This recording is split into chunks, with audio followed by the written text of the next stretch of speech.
to on your next road trip. We found one. It's called Tooth and Claw, and it was created by a wildlife biologist from Missoula who examines animal attacks on humans, why they happen, and how to prevent them. And although the subject matter can be intense, the conversations are helping to educate hikers, campers, and hunters about how to coexist with wildlife safely.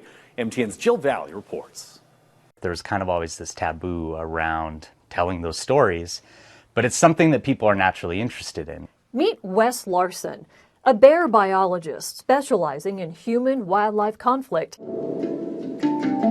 He's also the creator of Tooth and Claw, a podcast that examines the circumstances that lead to wild animals attacking humans. So I wanted to figure out a way to tell the stories without demonizing the wildlife. And in my mind, it was like, they're going to get told regardless.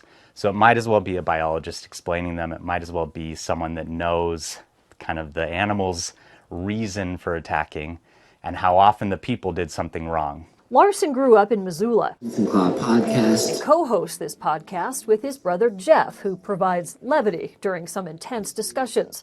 They're joined by Mike Smith, and together the podcast tackles encounters with animals, including sharks, panthers, and even squid, but also includes landmark cases. You will die here. Like Timothy Treadwell, the grizzly man, and the story that changed how we coexist with grizzly bears in Glacier Park. My favorite has been our 3-part series on Night of the Grizzlies, which was a really tragic event in the late 60s in Glacier National Park when 2 women were killed on the same night by 2 different grizzly bears.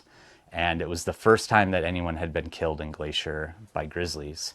And it really changed the way that we look at that animal, in the parks especially. Wes is often featured in magazines talking about avoiding bear conflicts and sharing his knowledge about other wildlife. And I don't blame the bear because Bill just kind of always pushed the envelope a little bit. And I'd like to think that he didn't blame it either. The big point is kind of using the scariest possible stories to actually empower people to feel safer out in the great outdoors. And it is working. We get lots of messages from people saying that because of what they've learned on the podcast, they now feel much more confident recreating. They feel like they have the tools they need in case they do have an encounter. And then they can actually enjoy that encounter. They can enjoy the beauty of that animal rather than being afraid the whole time.